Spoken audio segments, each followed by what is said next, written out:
ஜெயிக்கணும்னு நினச்சி ஜெயிச்சிடறாங்க கொஞ்சம் பேர், நிறைய பேர் ஜெயிக்கிறது இல்லை. கொஞ்சம் பேர் ஜெயிக்கிறதுனால தான் வெற்றிக்கு அழகு. எல்லாரும் ஜெயிச்சாச்சுன்னா வெற்றிக்கு அழகு கிடையாது. பிஎஸ்சி டிகிரி எல்லாரும் பாஸ் பண்ணால் அதில் சாம் இருக்காது. நீட் எக்ஸாமில் கொஞ்சம் பேர் பாஸ் பண்ணாங்கன்னா அது சாம் வந்துடுது. இப்போ எல்லாருமே ஐஐடி போயாச்சுன்னா ஐஐடி மதிப்பு கிடையாது. கொஞ்சம் பேர் ஐஐடி போனதாலும் ஐஐடி மதிப்பு. வெற்றியில் வந்து நிறைய பேருக்கு எல்லாருக்குமே கிடைக்கிறதுனால அது வெற்றி கிடையாது. கொஞ்சம் பேர் கிடைக்கிறதுனால வெற்றி. அப்போ இந்த கொஞ்சம் பேருக்கும் மற்றவங்களுக்கும் என்ன வித்தியாசம்? ஸோ இந்த திங்கிங் நீங்கள் யோசிச்சு பாருங்கள். I will give 1 or 2 ideas. ஒன்று வந்து, ஒவ்வொரு தனி நபருக்கூட திறமைகள் மற்றவர்களுடைய திறமைகளுக்கு வேறுபட்டது. ஒவ்வொருத்தருக்கும். அது ஃப்ரண்ட் ரோவில் இருந்தாலும் சரி, நீங்கள் லாஸ்ட் ரோவில் இருந்தாலும் சரி, கிளாஸில் ஃபஸ்ட் ரேங்க் வாங்கினாலும் சரி, லாஸ்ட் ரேங்க் வாங்கினாலும் சரி, ஒரே வீட்டில் 2 பேர் ட்வின்ஸாக இருந்தாலும் சரி, திறமைகள் ஒன்றுபட்டதில்லை. ஆனால் எல்லா திறமையினருக்கும் வெற்றி வாய்ப்பை தருகிற ஒரு பெரிய ஒரு ஒரு எக்ஸாம் தான் லைஃப். இந்த லைஃப்பை பார்த்தீங்கன்னா வாழ்க்கையில் வந்து உலகத்தில் தமிழ்நாட்டில் வந்து ஓட்டர் லிஸ்ட் வந்து சுமார் 6 கோடி பேர் ஓட்டர் லிஸ்ட் இருக்கிறாங்க. இந்த 6 கோடி பேருக்கும் தமிழ்நாடு, இந்தியா வெற்றி வாய்ப்பை தருகிறது. அதே மாதிரி தமிழ்நாட்டில் இருக்கிற இன்னும் எத்தனை கோடி பேர் எல்லோருக்குமே உலக லைஃப்ங்கிறது வந்து it's a big playground where everybody can win the but everybody did not win. இப்போ அதில் நீங்கள் அண்டர்ஸ்டாண்ட் பண்ண வேண்டியது, every person has a different very different efficiency capabilities. இப்போ சாக்ரட்டிஸ் எல்லாரும் கேள்விப்பட்டிருக்கிறோம். சாக்ரட்டிஸ் பேர் கேள்விப்பட்டிருக்கிறோம். அவர் சொல்றாரு, அது வந்து பிசி ஜீசஸ் கிரைஸ்ட் வர்றதுக்கு 300-400 இயர்ஸ் முன்னாடி கிரீஸில் இருந்தார். Greek philosopher. அவர் சொல்றாரு, ஏர்லி கிரீஸ். அவருக்கு ஸ்டூடெண்ட்டுக்கு தான் பிளாட்டோக்கு ஸ்டூடெண்ட் தான் அரிஸ்டாட்டில் ஸ்டூடெண்ட் தான் அலெக்சாண்டர்மா. இப்போ அவர் என்ன சொல்றாருன்னா, சாக்ரட்டிஸ் என்ன சொல்றாருன்னா, to win you should know your self. உங்களை தெரிந்து கொள்ளுங்கள். அது ஈஸி. என்னை பற்றி எனக்கு தெரியாது ஈஸி, உங்களை பற்றி உங்களுக்கு தெரியுது ஈஸி, அவர் விஜயாலயம் பற்றி அவருக்கு தெரியுது ஈஸி. ஆனால் டு வி நோ, உங்களை பற்றி உங்களுக்கு தெரியுமா? Think about it. நீங்கள் வந்து when you spend some time at home, வீட்டில் உட்கார சமயம், வண்டியில் பஸ்ஸில் போகிற சமயம், இல்லாட்டி சும்மா நைட்டு தூங்குற டைமில் படுத்து கிடந்துட்டு உங்களை பற்றி தெரிந்து கொள்ளுங்கள். என்னுடைய திறமைகள் என்ன, என்னுடைய ஆசைகள் என்ன, என்னுடைய லைஃப் பர்பஸ் என்னது, நான் இதை சாதிக்க என்ன செய்ய வேண்டும், நான் இதை என்னுடைய இந்தந்த பழக்கங்கள் என்னுடைய முன்னேற்றத்திற்கு தடையாக இருக்கின்றது, என்னுடைய இந்த திறன்களை நான் கூட்ட வேண்டும், என்னுடைய இந்த பழக்கங்களை நான் மாற்றிக்கொள்ள வேண்டும். இப்படி ஒவ்வொருத்தரும் திங்க். அந்த திங்கிங் இருந்தாலே you have crossed the bridge. Kaveri ஆற்றுல நீர் பெருக்கில் பிரிட்ஜை தாண்டி அந்த பக்கம் போயாச்சு. அதுக்கு பிறகு சக்ஸஸ் தான். உங்களை பற்றி தெரியாட்டி தென் நம்ம ஒருத்தர் நான் கொடுக்குற ஐடியா உங்களுக்கு சரியாப்படும், அவர் விஜயலயன் கொடுக்குற ஐடியா சரியாப்படும், வேற யாராவது ஃப்ரெண்ட்ஸ் கொடுக்குற ஐடியாஸ் எல்லாரும் சொல்கிறதும் சரியாப்படும். எல்லா டைரக்ஷன்லையும் போக முயற்சி செய்வோம், எங்கேயும் போக முடியாது. Basic funda, basic point for success in life, basic அடிப்படை வந்து நோயிங் யுவர் செல்ஃப். இப்போ உங்களை பற்றி உங்களுக்கு தெரிஞ்சாதான் அதை யூ கேன் பில்டப். எனக்கு இங்கிலீஷில் தான் நல்லா எழுத தெரியும், தமிழை விட என்னுடைய இங்கிலீஷ் எஃபிஷியன்சி தான் பெட்டராக இருக்குது அப்படி நீங்கள் தீர்மானிச்சா you can take up the exam in English. அது விட்டுட்டு எல்லாருக்கும் தமிழில் நிறைய மார்க் கொடுக்குறாங்க, அதனால் நம்ம தமிழில் எக்ஸாம் எழுதணும் அப்படின்னு வச்சு தமிழில் ட்ரை பண்ணக்கூடாது. இது ஒரு ஸ்மால் இஷ்யூ சொல்கிறேன். அதே மாதிரி டைமிங். நைட்டு படித்தா ஞாபகம் இருக்கும், பகலில் படித்தா தூக்கம் வருது அப்படின்னா நைட்டு படிங்க. எல்லாரும் பகலில் படிக்கிறாங்க, நான் நைட்டு படிக்கணும், அதனால எல்லாம் தப்பாக நினச்சிக்குவாங்களே அப்படின்னு சொல்லிட்டு முட்டி மோதி நம்ம ஐடியா நம்முடைய திறன்களுக்கு எகனஸ்டாக ஒர்க் பண்ண சமயம் ஒர்க் அவுட் ஆகாது.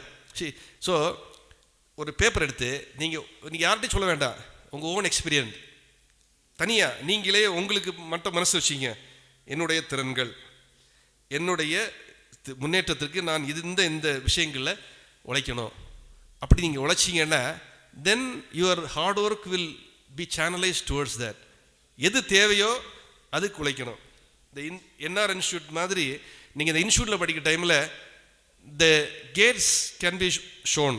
இந்த பாதைகளை காண்பிக்க முடியும். கதவுகளை திறந்துவிட முடியும். ஆனால் பயணிக்க வேண்டியது நீங்கள் தான். அதுக்கு அந்த ஒர்க்கு செய்கிறதுக்கு உங்களை நீங்கள் அறிந்து கொள்ள வேண்டும். அடுத்தது அந்த பாதையை பயன்படுத்தி கொள்ள வேண்டும். இப்போ அந்த ஒரு விஷயம் நான் உங்கள்கிட்ட கேட்டுக்கிறது, ஆல்வேஸ் திங்க் பிக். இப்போ அவர் அப்துல் கலாம் எல்லாரும் உங்களுக்கு தெரிஞ்சிருக்கும்னு நினைக்கிறேன். அவர் சொல்லுவார், dreams are not that comes during your sleep, dreams are ones that prevent you from sleeping. உங்களை தூங்க விடாமல் வைப்பது தான் உங்களுடைய கனவுகள், உங்கள் தூக்கத்தில் வருவது கனவுகள் அல்ல என்று சொன்னார். இதை நீங்கள் ஃபாதர் சொன்னார், இப்போ ஃபாதர் பேச சமயம் சொன்னார், தூக்க முடியாது.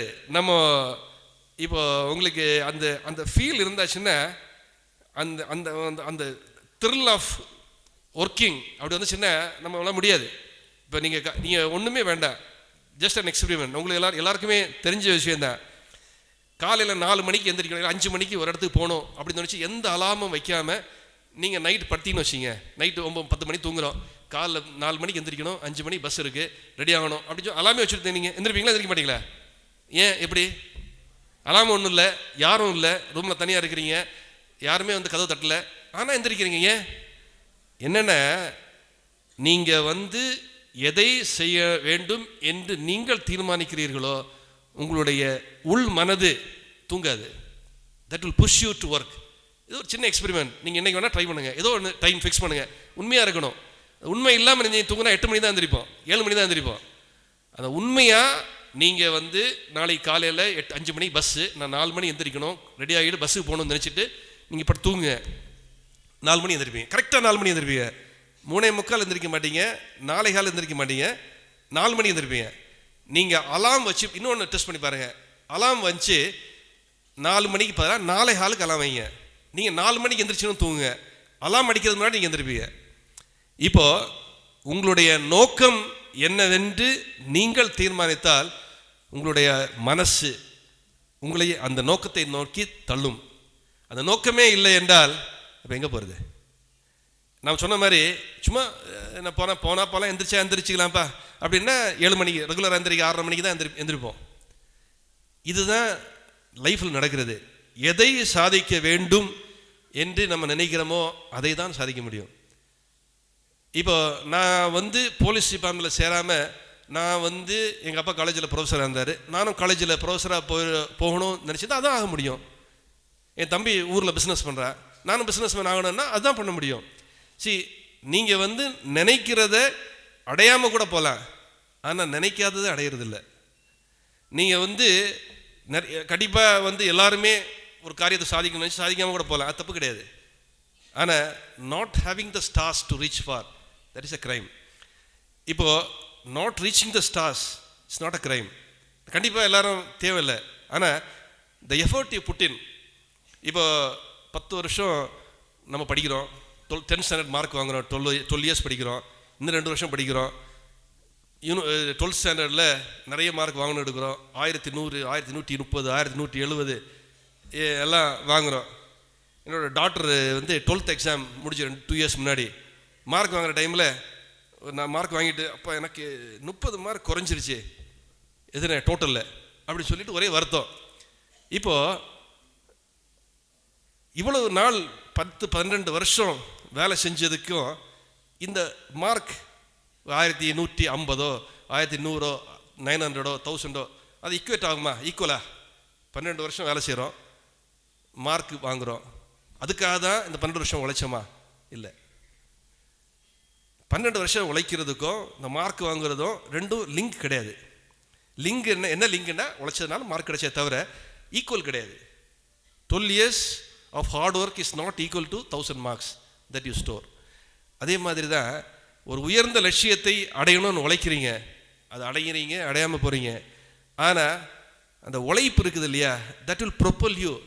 நீங்கள் எதிர்பார்த்ததை விட அடுத்த லெவலுக்கு கொண்டு விட்டுரும். அதனால் நீங்கள் நிறைய பேர் ஆல் டைப் ஆஃப் கவர்மெண்ட் எக்ஸாம்ஸுக்கு நீங்கள் ட்ரை பண்ணுவீங்க. போலீஸில் பார்த்தீங்கன்னா கான்ஸ்டபிளாக ஜாயின் பண்ணலாம், சப் இன்ஸ்பெக்டராக ஜாயின் பண்ணலாம், டிஎஸ்பியாக ஜாயின் பண்ணலாம், ஐபிஎஸ் ஆஃபீஸராக ஜாயின் பண்ணலாம், ஆஃபீஸ் அசிஸ்டண்ட்டாக ஜாயின் பண்ணலாம். எல்லோரும் போலீஸ் டிபார்ட்மெண்ட் ஜாயின் பண்ணுறான். ஆனால் இப்போது டிஎஸ்பியாக ட்ரை பண்ணுறவங்க சப் இன்ஸ்பெக்டராக ஜாயின் பண்ண முடியுமா இருக்கும். ஆனால் கான்ஸ்டபிளாக ஜாயின் பண்ணணும்னு ட்ரை பண்ணுறவன் டிஎஸ்பி ஆகாது, சப் இன்ஸ்பெக்டர் ஆகிறதில்ல. அது மட்டும் ஞாபகம் வச்சுங்க. So the higher you visualise, higher you plan, அதான் என்ன சொல்லுவாங்கன்னா always keep the bar high. இப்போ ஹை ஜம்ப் இருக்கு இல்லையா, ஹை ஜம்ப் இருக்குது. ஹை ஜம்ப் எல்லோரும் பார்த்துருக்கீங்க ஸ்கூல் காலேஜில் எல்லாம். 2 போல் வச்சு இடையில ஒரு பார் வச்சுருப்பா, ஜம்ப் பண்ணணும். குறைவான ஹைட்டில் வச்சு நம்ம ஜம்ப் பண்ணாச்சுன்னா அதுதான் ஜம்ப் பண்ண முடியும். எப்போவுமே always keep the bar high. நீங்கள் வந்து இப்போது ஏதோ ஒரு ஐடியாவில் ஒரு பர்டிகுலர் எக்ஸாமுக்கு ட்ரை பண்ணுறீங்க, அதோட ஸ்டாப் பண்ணாதீங்க. Your aim should always be high. அதை ரீச் பண்ணுறோம் ரீச் பண்ணல அது இல்லை. அது விட having no aim is a sin. அதனால தான் இந்த thought about writing a book, basic aim for every person, ஒவ்வொருத்தருக்கும் அடிப்படையாக தேவை இருக்கிறது வந்து உயர்ந்த எண்ணம். நிறைய பேர் நிறைய ஸ்டோரிஸ் வந்து கேட்குறோம். இப்போ நான் வந்து நான் முதல்ல சொன்ன மாதிரி 22 இயர்ஸ் ஆச்சு போலீஸில் ஜாயின் பண்ணி. நிறைய ஃப்ரெண்ட்ஸ் என் கூட காலேஜ் படித்தவங்க எல்லாம் இப்போ பல இடங்களில் இருக்கிறாங்க. அவங்கள்ட்ட உட்காந்து பேசுமையோ ஒவ்வொருத்தரும் ஒவ்வொரு ஸ்டோரி சொல்லுவாங்க. அதில் வந்து யார் யாருக்கெல்லாம் அந்த முதல்ல சொன்ன மாதிரி ஃபாதர் சொன்ன மாதிரி ஃபயர் இன் த பெல்லி, நான் சாதிக்கணும்ப்பா அப்படிங்கிற ஆசை இருக்கிறானோ அவன் எங்கேயோ போயிடுவான். அவன் நினச்சது ஒன்றா இருக்கும், அவன் அதை விட எங்கேயோ இருப்பான். ஒரே ஒரு எக்ஸாம்பிள் சொல்கிறேன். கூட என்னை படித்த ஒருத்தன், அவன் வந்து செந்தில் அவன் பேர். நான் ஃபிசிக்ஸ் படித்தான், அவன் மேத்தமெட்டிக்ஸ் படித்தான். மேத்தமெட்டிக்ஸ் முடிச்சுட்டு அவன் வந்து கம்ப்யூட்டர் டிப்ளமோ படிக்கிறான். டிப்ளமோ படித்தான். அந்த சமயம் சொன்ன மாதிரி கம்ப்யூட்டர் டிப்ளமோ படித்தா உடனே வேலை கிடைக்கும், உலகம் ஃபுல்லாக எங்கே வேணாலும் போகலாம். இவன் யாரையோ பிடிச்சிட்டு சிங்கப்பூர் போகிறான். சிங்கப்பூரில் போய் அங்கே வேலைக்கு போகிறான். அங்கே வேலைக்கு போன உடனே அங்கே உள்ள ப்ரொஃபஸர் ஒருத்தர் இன்டர்வியூ பண்ண, அங்கே சிங்கப்பூர் யூனிவர்சிட்டியிலேருந்து ப்ரொஃபஸரை இந்த இன்டர்வியூ போர்டில் வைக்கிறான் அந்த பர்டிகுலர் வேலைக்கு. அவர் முடிச்சுட்டு சொல்கிறாரு, அதை முடிச்சுட்டு இன்டர்வியூ முடிச்சிச்சு, you join me for dinner அப்படின்னு அவர் சொல்கிறார். இன்டர்வியூ பண்ணுறவர் ஈவினிங் டின்னருக்கு என்னவான் யாருன்னே தெரியாது அவனுக்கு. டின்னர் ரொம்ப வேலை கொடுத்துட்டான் போல இருக்குது அப்படி ரொம்ப சந்தோஷத்தில் டின்னருக்கு போகிறான். டின்னரில் வச்சு சொல்கிறாரு, you will never get a job with your English அப்படின்னு சொல்கிறார். இதான் சொல்கிறார். இவன் நினைக்கிறான், என்னடா இது, என்னோட இங்கிலீஷில் வச்சு எனக்கு எங்கேயுமே வேலை கிடைக்காது இவர் சொல்கிறாரு அப்படின்னு சொல்லிட்டு நான் என்ன செய்கிறது, ஐதர் ஒரு வேலையும் செய்யாமல் ஊரில் விவசாயம் பார்க்கணும், இல்லாட்டி இங்கிலீஷை நான் மாற்றணும். 2 ஆப்ஷன். திருச்சி வரா, இது பக்கத்தில் இந்த சிந்தாமணி பக்கத்தில் ஒரு இங்கிலீஷ் டியூட்டோரியல் சென்டர் இருக்குது. அதில் போய் ரெஜிஸ்டர் பண்ணுறான். அங்கே இருக்கிற ஸ்டூடெண்ட்ஸுக்கு இவன் வந்து கம்ப்யூட்டர் சயின்ஸ் சொல்லிக் கொடுக்குறான், மேத்தமெட்டிக்ஸ் சொல்லிக் கொடுக்குறான். அதில் வர பணத்தை வச்சு இவன் இங்கிலீஷ் படிக்கிறான். 6 மந்த்ஸ் முடிஞ்சு இன்னைக்கு அவன் வந்து அமெரிக்கன்ஸை அவன் கம்பெனியில் டிப்ளாய் பண்ணிட்டு இருக்கிறான். ஒரு இன்ஜினியர், ஒரு பெரிய சாஃப்ட்வேர் கம்பெனியா. இது வந்து அவனோட கம்பெனியில் அமெரிக்கன்ஸ் ஆர் ஒர்க்கிங், அவன் ஓன் கம்பெனியில். இது மாதிரிப்பட்ட ஒரு நிலையை வந்து அடையணும்னா அவன் இன்னைக்கு அவன் அந்த இப்போ இருக்க நிலைமையை அவன் நினைக்கல. அவன் நினைச்சான் I should reach the top, அவ்வளோதான். ஸோ டுடே நீங்கள் இன்னைக்கு வந்திருக்கிறீங்க. I request all of you, நீங்கள் என்ன நினைக்கிறீங்கன்னு இன்னைக்கு ஒவ்வொருத்தருக்கும் ஒவ்வொரு ஆசைகள், என்ன ஆகணும்னு நினைக்கிறீங்களோ அதை விட கொஞ்சம் அதிகமாக ஆகணும்னு தீர்மானிங்க. எதுவாக இருந்தாலும் வாட் எவர் இட் இஸ். இப்போ கவர்மெண்ட் வேலைக்கு போனோன்னா நான் கவர்மெண்ட்டில் எந்த வேலை டாப் வேலை அதுக்கு தான் போவேன் அப்படி தீர்மானிங்க. ஒரு இது மட்டும் சொல்கிறேன். சரி, அஃப்கோர்ஸ் நீங்கள் அவர் விஜயாலயன் அவர்கள் என்னை பற்றி சொல்ல சொன்னார் உங்ககிட்ட, அதனால என்னை பற்றி சொல்கிறேன். நார்மலி நான் அப்படின்னு பேசுகிறதுக்கு எனக்கு பழக்கம் இல்லை. ஆனால் ஒரு இது மட்டும் சொல்கிறேன். காலேஜ் படிக்கிற டைமில் சாட்டர்டேஸில் சண்டேஸில் வந்து பேங்கிங் எக்ஸாம் வைப்பாங்க. Railway recruitment board bank exam எல்லாம் வந்து எக்ஸாம் நடக்கும் காலேஜில். எங்கள் அப்பா சொல்லுவார் வந்து நீ எல்லா எக்ஸாம் அப்ளை பண்ணி எக்ஸாம் எழுது அப்படிம்பாரு. அப்போ டிகிரி பேசிக் குவாலிஃபிகேஷன் டிகிரி முடிச்ச உடனே எம்எஸ்சி படிக்கிற டைமில் எல்லா எக்ஸாமும் அப்ளை பண்ணுவேன். ஆனால் எதுக்கு ப்ரிப்பேர் பண்ண மாட்டேன், சும்மா பேங்கிங் எக்ஸாம். ஒரு எக்ஸாம் கூட நான் பாஸ் பண்ணலை. 2 இயர்ஸ் எம்எஸ்சி படிக்கச்சுமே 20 எக்ஸாம் எழுதியிருப்பேன். அந்த காலேஜில் எந்தெந்த centre, Saint Joseph's College Trichy இல்லாட்டி பிஷப் காலேஜ் திருச்சின்னு போட்டால் சரி அப்ளை பண்ணுவோம். சென்டர் இருந்தேன், போய் எழுதுவோம், ஃபெயில் ஆகும். பாஸ் ஆனதே கிடையாது. ஒரு எக்ஸாம் கூட நான் பாஸ் ஆனது கிடையாது. நிறைய பேர் என் கூட அந்த மாதிரி எழுதணும். நான் கூட மற்றவங்க நீ அப்ளை பண்ணு சொல்லி மற்றவங்களே அப்ளை பண்ண சொல்லுவேன். அப்போ எம்ப்ளாய்மெண்ட் நியூஸ் வரும். இப்போ கிடையாதுன்னு நினைக்கிறேன். இப்போ எம்ப்ளாய்மெண்ட் நியூஸ் வரும். பிரிண்டட் வருதா வரும், அதில் அப்ளை பண்ணுவோம். But we never passed. உன்னை கூட உள்ள 1-2 பேர் பாஸ் பண்ணியிருக்கிறேன், நான் பாஸ் பண்ணதில்லை எந்த பேங்கிங் எக்ஸாம். ஆனால் வென் எம்எஸ்சி முடிச்சுட்டு சிவில் சர்வீஸ் உட்காந்து ப்ரிப்பேர் பண்ணுறோம். உட்காந்து மெட்ராஸில் போய் உட்காந்து கொஞ்சம் ஃப்ரெண்ட்ஸ் எல்லாம் சேர்ந்து ப்ரிப்பேர் பண்ணுறேன் எக்ஸாமுக்கு. இந்த சிவில் சர்வீஸ் உங்களுக்கு தெரியும், அது 1.5 years சைக்கிள். அப்ளை பண்ணுறோம், அப்ளை பண்ண ப்ரிலிம்ஸ் மெயின்ஸ் இன்டர்வியூலாம் முடிச்சு 1.5 years வரும். இந்த 1.5 yearsல 7-8 months போன பிறகு நான் எழுதின எல்லா எக்ஸாமும் பாஸ் பண்ணிட்டேன். இது காரணம் வந்து நான் திறமையானவனாங்கிறத இல்லை, அது ரீசன் இல்லை. திறமைகளுக்கும் நம்ம வெற்றிக்கும் சம்மந்தம் கிடையாது. ஆனால் இந்த கடின உழைப்புக்கும் வெற்றிக்கும் நிறைய சம்மந்தம் இருக்கு. இப்போ என்னுடைய திறமையை வச்சு தான் நான் எக்ஸாம் பாஸ் பண்ணியிருந்தேன். நான் காலேஜில் எல்லாம் பாஸ் பண்ணியிருப்பேன், ஆனால் பாஸ் பண்ணல. இன்னொரு டைமில் பாஸ் பண்ணுறோம். அப்போ எல்லா எக்ஸாம் ஆர்டிஓ குரூப் 1 எக்ஸாம் அதுவும் பாஸ் பண்ணுறோம். அந்த எக்ஸாம் இந்த எக்ஸாம் எந்த எக்ஸாம் அப்ளை பண்ணாலும் பாஸ் பண்ணிடுறோம். ஸோ தெர் இஸ்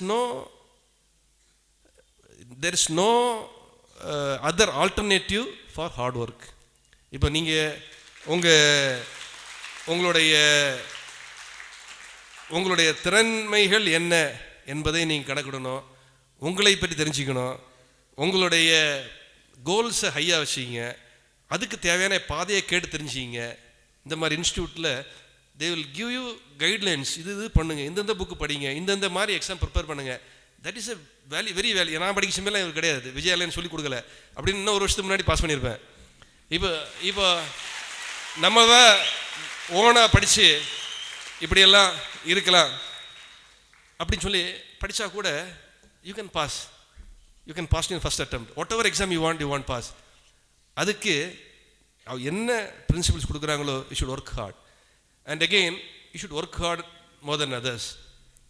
இப்போ பெரிய மனிதர்கள், பெரிய the heights reached by great men சொல்லுவாங்க, heights reached by great men were not reached in a sudden jump. They, when their friends were sleeping, were toiling upward through the night அப்படி சொல்லுவாங்க. பெரிய உயர்ந்த இடங்களை அடைந்தவர்கள், அரசியலாக இருந்தாலும் சரி, கலையாக இருந்தாலும் சரி, சினிமா ஃபீல்டாக இருந்தாலும் சரி, இலக்கியமாக இருந்தாலும் சரி, எதுவாக இருந்தாலும் சரி, அவங்க எல்லாம் திடீர்னு அந்த நிலைமை ரீச் ஆகலை. நிறைய பேர் அவங்க பட்ட கஷ்டத்தை, அவங்க போன பாதையில் வந்த பிரச்சனைகளை எல்லாம் சொல்ல மாட்டாங்க, சொல்ல தேவையில்லை. ஆனால் அந்த பிரச்சனைகளெல்லாம் தோல்விகளெல்லாம் கடந்து தான் யூ கேன் ரீச். அவங்க ஃப்ரெண்ட்ஸ் எல்லாம் தூங்கிட்டு இருக்க டைமில் அவங்க படி ஏறிட்டே இருந்தாங்க, நைட்டெல்லாம் உழைச்சிட்டு இருந்தாங்க, அப்போ தான் அவங்க ரீச் ஆகிறாங்க. So that is the charm of hard work. Hard ஒர்க்குக்கும் சக்ஸஸ் சம்மந்தம் இருக்குது. இப்போது and again the more difficult the task, கஷ்டமான, இப்போ இந்த டம்ளர் தண்ணி இங்கே இருக்குது, அந்த தண்ணியை நான் குடிக்கிறதுக்கும் அங்கே போய் ஒரு டம்ளர் தண்ணி எடுத்து கூட வித்தியாசம் இருக்குது. சரி, மோர் டிஃபிகல்ட் த டாஸ்க். இப்போ ஓடுறோம், ரன்னிங் ரேஸ் ஓடுறோம், எல்லோரும் ஸ்கூல் காலேஜெலாம் ஓடிப்பீங்க, இப்போ கொஞ்சம் எக்ஸசைஸ் பண்ணுவீங்கன்னு நினைக்கிறேன். அதனால் எக்ஸசைஸ் பண்ணுறோம், ஓடிட்டு ரொம்ப டயர்டாக வந்து ஒரு டம்ளர் தண்ணி குடிங்க. அதுக்குள்ள தண்ணிக்குள்ள டேஸ்ட்டுக்கும் சும்மா காலைல எழுந்திரிச்ச உடனே ஒரு டம்ளர் தண்ணி வித்தியாசம் இருக்கா இல்லையா? இருக்குது. ஏன் தண்ணி தான் குடிக்கிறோம்? ரொம்ப கஷ்டப்பட்டு ஓடுறது பிறகு டயர்ட்னஸ் குடிக்கிற தண்ணிக்கும் சும்மா இருக்கிற நேரத்தை குடிக்கிற தண்ணிக்கும் தண்ணி தான் குடிக்கிறோம். ஏன்? டேஸ்ட்டே டிஃபர் ஆகுது. நீங்கள் பார்த்தீங்கன்னா தண்ணி ½ டம்ளர் தண்ணி குடித்தாலே என்னமோ ஒரு அமுதம் கிடைச்ச மாதிரி இருக்கும். அதுதான், that is the charm of hard work. The more hard work you put in, the taste of success differs. அதனால் ஒர்க் ஹார்ட் ஒர்க்குங்கிறது for success. There is no substitute for hard work. இப்போ இந்த ஹார்ட் ஒர்க் வந்து சிலருக்கு எளிதாக இருக்கும், சிலது கஷ்டமாக இருக்கும். ஒரே வேலையை 2 பேர் செய்கிறது. இப்போ அவர் விஜயாலயன் அவ்வளோ பேசினார், எவ்வளோ திறமையாக அழகாக கோர்வையாக சொன்னார். நான் எழுதுனது கூட நான் அவ்வளோ கோர்வையாக சொல்லிட மாட்டேன். அது வந்து இப்போ திறமை வந்து அதனால் அந்த விஷயம் எனக்கு தெரியலையா அப்படின்னு கிடையாது. நான் உட்காந்து எழுதி திங்க் பண்ணி உட்காந்து இது நல்லா, இந்த வேர்ட்ஸ் நல்லா இருக்கும், இந்த வேர்டை மாற்றி போடலாம், இப்படி போட்டால் நல்லா இருக்கும், நம்ம எழுதிடுறோம். ஆனால் அதை படித்து அதை சொல்கிறது இன்னொரு திறமை. நானே படித்து உட்காந்து மனப்பாடம் பண்ணால் தான் சொல்ல முடியும், எழுதுனதுனால சொல்ல முடியுங்கிறது கிடையாது. இப்போ வளையாத நதிகள் இல்லை அப்படின்னு ஒரு இது சொன்னார். வளையாத நதி அந்த புக்கில் if you happen to read you'll see. ஏன் அது எழுதுனேன்னா, see life is not a straight line. நம்ம ஒரு பிளான் வைக்கிறோம், ஸ்டார்ட் பண்ணுறோம், டக்குன்னு ஆரோ துப்பாக்கி எடுத்து சுடுறோம் இல்லையா, சுட்டாச்சுன்னா கரெக்டாக புல்லட். இப்போ துப்பாக்கி புல்லட் கூட நீங்கள் பார்த்தீங்கன்னா bullet will not travel in a straight line. Pistol இருக்குது, பிஸ்டல் வச்சுருக்கிறேன், போலீஸ் ஃபயர் பண்ண வச்சிங்களேன், it will go in an arc. Bullet also will not travel in an straight line. இப்போ நைட்டில் நீங்கள் பார்த்தீங்கன்னா தெரியும், புல்லட்டில் ட்ரேசர் புல்லட்னு வச்சுருப்பேன். இப்போ நம்ம நின்றுட்டு புல்லட்டை ஃபயர் பண்ணி போனால் அது அப்படி போகிற டைரக்ஷன் தெரியும், ஸ்ட்ரைட் லைனாக போகாது. லைஃப்பில் வந்து வாழ்க்கையின் போராட்டங்கள் வந்து ஸ்ட்ரைட் கிடையாது. அதான் எந்த நதியுமே ஸ்ட்ரைட்டாக கிடையாது. எந்த போராட்டமே தோல்வி அடையாதவங்க யாருமே இருக்க முடியாது. தோல்வி வந்து ஒரு பயணத்தில் வந்து ஒரு நல்ல பாட்டு இருக்குல்ல, ஒவ்வொரு பூக்களுமே சொல்கிறதே வாழ்வென்றால் போராடும் போர்க்களுமே. போராடணும். போராடுறது எப்படின்னா, நம்ம தோல்வியினாலேயோ, நம்ம கூட உள்ளவங்கள தோல்வினாலேயோ, நம்ம பெற்றோருடைய பின்தங்கிய நிலையினாலேயோ, நம்மளுடைய இதுவரையான வாய்ப்பின்மையோ, இதெல்லாம் வந்து immaterial. What matters is from this where you are going. இன்னும் இருக்க நிலைமையிலேருந்து நீங்கள் எங்கே போகிறீங்க, அதான் மேட்டர். நான் இந்த ஜாதியில் பிறந்துட்டேன், இந்த மதத்தில் பிறந்துட்டேன், இந்த ஊரில் பிறந்துட்டேன், இந்த நிறத்தில் இருக்கிறேன். ஃபாதர் சொன்ன மாதிரி நிறத்தில் இருக்கிறேன், அதெல்லாம் ஒன்றும் இஷ்யூ இல்லை. இப்போ இந்த சிவில் சர்வீஸ் இன்டர்வியூ போனால் நார்த் இந்தியாவிலேருந்து சில வரும், காஷ்மீரில் இருந்தல, காஷ்மீர் குளிரில் இருந்து பலன்னு இருப்பாங்க, அவங்களெல்லாம் செலக்ட் ஆகிறது இல்லை. இங்கே கலர்ஸ் ஆர் யுவர் பாஸ்ட், வசதி வாய்ப்பின்மை, அதெல்லாம் மேட்டர் கிடையாது. What matters is today. இன்றைக்கி நம்ம எங்கே இருக்கிறோம், இதுலேருந்து நம்ம எங்கே போகிறோம், அவ்வளோதான். அண்ட் அகெயின் லாஸ்ட் நான் சொல்கிறேன், you are accountable to your self, not to others. நீங்கள் வளர்ந்து இன்னொரு 5 வருஷம் 10 வருஷம் கழிச்சு when you think back, you failed or you succeeded, you are answerable to yourself, not to others. நீங்கள் வந்து ஒரு 10,000 ரூபா சம்பளத்துலையும் வேலை பார்க்கலாம், 10 லட்சம் ரூபா சம்பளத்துலையும் வேலை பார்க்கலாம். you are answerable to yourself. அதை மட்டும் ஞாபகம் வச்சுங்க. இன்றைக்கி ஒரு வாய்ப்பு, இத்தனை பேர் வந்திருக்கிறீங்க, எங்களுக்கெல்லாம் கிடைக்காத வாய்ப்பு, இந்த வாய்ப்பு உங்களுக்கு கிடைச்சிருக்கு. இந்த வாய்ப்பை பயன்படுத்தினீங்களா இல்லையாங்கிறது you are answerable to your self. நீங்கள் உங்களுக்கு பதில் சொல்லணும், அதை மட்டும் ஞாபகம் வச்சுங்க. நீங்கள் திருப்பி பார்த்து ஒரு 5 வருஷம் 10 வருஷம் கழிச்சு you should look with fried, நான் அந்த வாய்ப்பை பயன்படுத்தி நான் எங்கேயோ போயிட்டேன்ப்பா. நீங்கள் திருப்பி வந்து உங்கள் பிள்ளைகள்கிட்ட, உங்கள் பேர பிள்ளைகள்கிட்ட, உங்களை உங்கள் ஊரில் இல்லாட்டி என்ஆர் இன்ஸ்டியூட்டில் வந்து நீங்கள் பேசணும், இதுதான் என்னுடைய கதை அப்படின்னு நீங்கள் பேசணும். உங்களுடைய பாதைகள் வந்து சரித்திரமாக நீங்கள் மற்றவங்களுக்கு பாடமாகணும்னா திஸ் இஸ் ஆப்பர்ச்சுனிட்டி டுடே. இன்னைக்கு பழசெல்லாம் விட்டுருங்க, உங்களுக்கு தெரியாதோ படிக்காதோ தெரியாதோ, இங்கிலீஷ் தெரியல, தமிழ் தெரியல, ஹிந்தி தெரியல, அதெல்லாம் மேட்டர் கிடையாது. Today is the day. இன்னைக்கு நீங்கள் இருக்கிற இன்னைக்கு நீங்கள் you are accountable to your செல்ஃப்னு சொல்லுங்கள். நான் எனக்கு பதில் சொல்லி ஆகணும். நான் அதை ஃபெயில் பண்ணால் நான் தான் பொறுப்பு. நான் அதை யூஸ் பண்ணி மேலே போய்ட்டு அப்பா அம்மா உங்களை எல்லோரும் பேரண்ட்ஸ் எல்லாம் கஷ்டப்பட்டு படிக்க வச்சு இன்றைக்கி உங்களை இங்கே அனுப்பி படிக்க வைக்கிறாங்க, செலவு பார்க்குறாங்க, உங்கள் பாதுகாப்பை பார்க்குறாங்க, அவ்வளோதான் பண்ண முடியும். டாக்டர் இருக்கிற நானும் அவளுக்கு அவ்வளோதான் பண்ண முடியும். அவள் படித்து முன்னேறது அவள் கையில் தான் இருக்குது, அவ்வளோதான். அதே மாதிரி நானும் எங்கள் அப்பா என்ன படிக்க வைக்க முடியும், ஃபீஸ் கட்ட முடியும், அதுக்கு படித்து முன்னுக்கு வேண்டியது என்னோட பொறுப்பு. So you are accountable to your செல்ஃப்ங்கிறது மட்டும் டெல் யுவர் செல்ஃப். நான் முதல்ல சொன்ன மாதிரி எப்படி உங்களுக்கு அலாரம் இல்லாமல் காலையில் 4 மணிக்கு 5 மணிக்கு நீங்கள் எந்திரிக்க முடியுதோ, அதே மாதிரி நீங்கள் உங்கள் மனசில் சொல்லிட்டீங்க வச்சிங்களா, என்னுடைய முன்னேற்றம் என் கையில் இருக்கிறது, அதுக்கு நான் என்ன செய்யணுங்கிறது மட்டும் நீங்கள் திங்க் பண்ணி தூங்குங்க.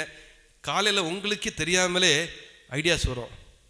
சரி, the power of subconscious mind சொல்ல, ஆள் மனத்தோட சக்தி வந்து அது வந்து நம்ம பேரண்ட்ஸ், நம்ம மூதாதையர்கள் நமக்கு உள்ள லிங்கே வந்து நம்ம ஆள் மனசு வழிதான்.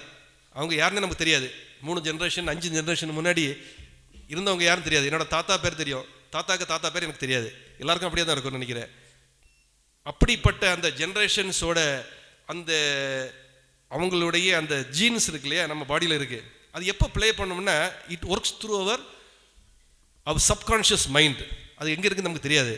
ஆனால் நீங்கள் அதில் போடுற விதைகள், நீங்கள் போடுற விதைகள் வந்து அந்த your gene, your hereditary characters எல்லாம் இட் வில் சப்போர்ட் யூ. நீங்கள் விதையே போடாமல் இருந்தால் it will still remain dormant. சக்தி இருக்குது, பவர் இருக்குது. உங்களை ப்ரொப்பல் பண்ணுறதுக்கு, உயர்ந்த நிலைக்கு கொண்டு போகிறதுக்கு ராக்கெட்டில் வைக்கிற மாதிரி சுவிட்ச் ஆன் பண்ணி விட்டால் போயிடும். சுவிட்ச் ஆன் பண்ணுறதுக்கு உங்கள் கையில் தான் இருக்குது. அதை நீங்கள் நம்புங்க, உங்கள் மனசை நம்புங்க, உங்களையே நம்புங்க. ஃபாதர் சொன்ன மாதிரி believe in your self, not believe the society. மற்றவங்க மேலே நம்பிக்கை தேவையில்லை. நம்ம இங்கே போலீஸ் யூனிஃபார்ம் போட்டிருக்கிறதுனால 4 பேர் மதிப்பாங்க, இன்னொரு போயாச்சுன்னா மதிக்க மாட்டாங்க, அதுக்கு வேண்டி நான் நம்ப முடியும், அப்படி கிடையாது. But we have to stand on our own legs. ஞாபகம் வச்சுங்க. and you plant the seeds in your mind. நீங்களே சொல்லுங்கள், எனக்கு திறமை இருக்குது, நான் இந்த நிலைமை ரீச் ஆகணும் அங்கிற கான்ஃபிடென்ஸோடு நீங்கள் இருங்க. You will get new ideas. இப்படி படிக்கலாம், இப்படி படிக்கலாம், இது படிக்கலாம், இது கேட்கலாம், இந்த ஆள்கிட்ட பேசலாம், இவர்கிட்ட கேட்டுக்கலாம், இந்த நபர்கிட்ட இந்த நம்ம கேட்கணும், ஐடியாஸ் வரும். அந்த ஐடியாஸ் பிளான் பண்ணுறது உங்கள் கையில் இருக்குது என்பதை மட்டும் ஞாபகம் வச்சுங்க. So I wish every one of you a glorious career life ahead. Thank you.